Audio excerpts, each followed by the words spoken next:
Good afternoon, esteemed colleagues and associates. My name is Darius Milam. I am a part of the management team here at SouthWest Transit. And today we will be presenting to you guys our final four candidates um, to lead the way for our marketing team. But first, brief introduction. As one of the managers in the marketing department, we have been tasked with a last minute project um, to work with the other managers to develop a team that can complete a project swiftly and flawlessly. The marketing team has been given the task of developing a marketing strategy to drive up sales. The ultimate goal is to develop a marketing strategy that will keep customers loyal to Southwest Transit. The CEO demanded a new marketing campaign be rolled out to introduce the public simultaneously with the rollout of our new Boeing 747.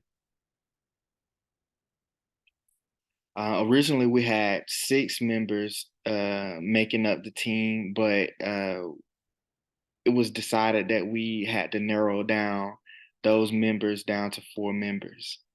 Those four members are Natalie, Caitlin, Elizabeth, and Michael. Management views. The reason why each of these members was selected were because of their unique skill sets, strengths that each one of them possessed, and what they brought to the table. After careful analysis, it was determined that these four members had the greatest likelihood of achieving the goals and visions that Southwest Transit hoped to accomplish. Strengths. The strengths were of overall the team were effective communication, natural leadership, and problem solving. The main strength of the team is positive attitude. The majority of everyone had a positive attitude, and that's half the battle itself. Just having people to come with the right mentality. If you have the right mentality, then the body or the physical labor will follow. Weaknesses. The overall weaknesses of the team were depressive tendencies, motivation according to praise and accolades. Uh, One member had a negative attitude towards some of their fellow coworkers, and another member would totally avoid and leave conflicts unresolved.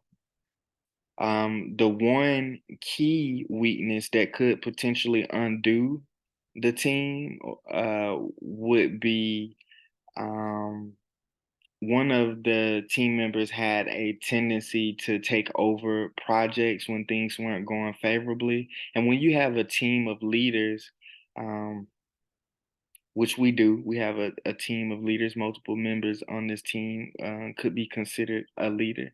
Then that's not really something or a good attribute to have. Um,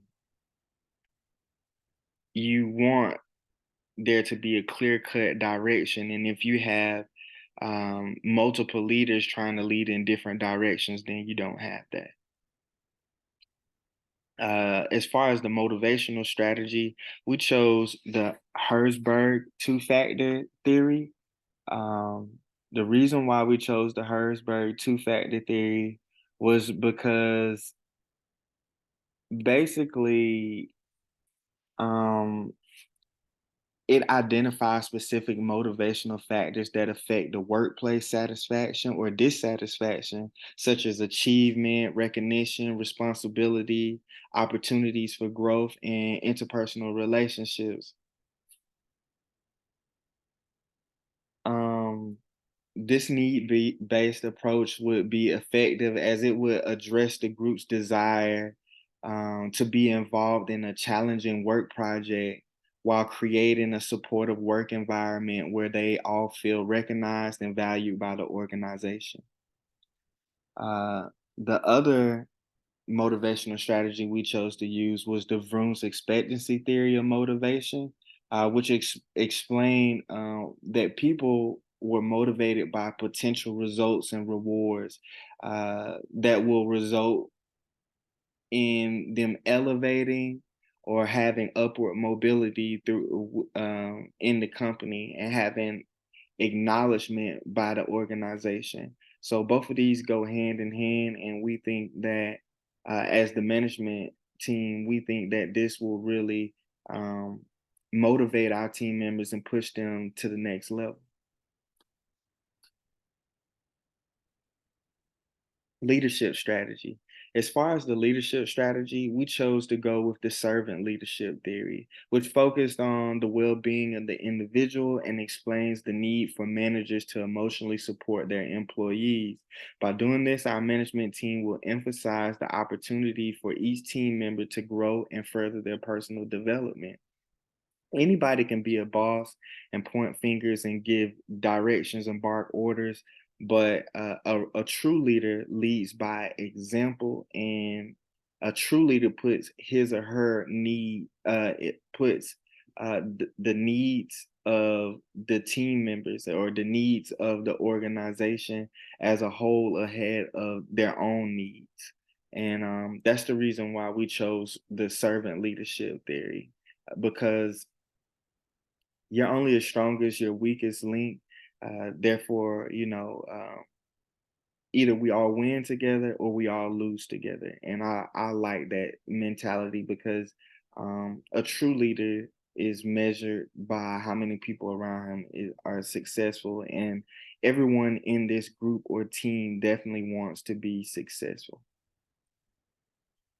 Conflict management strategy. Some of the team members would shut down when conflicts arose.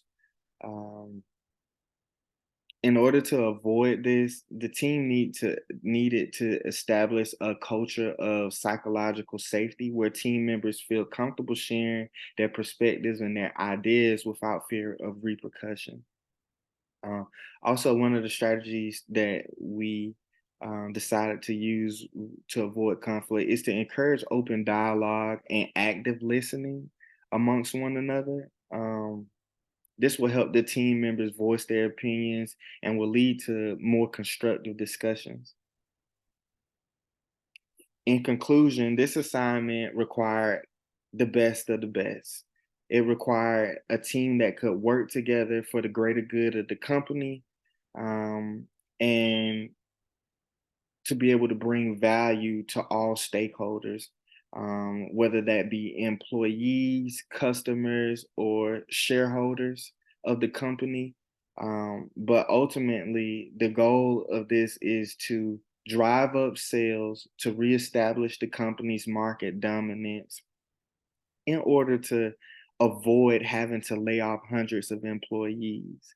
Um, I think that this helps us realize our higher purpose in serving our employees, our shareholders, and allowing them to have opportunity to be able to provide opportunities for their families.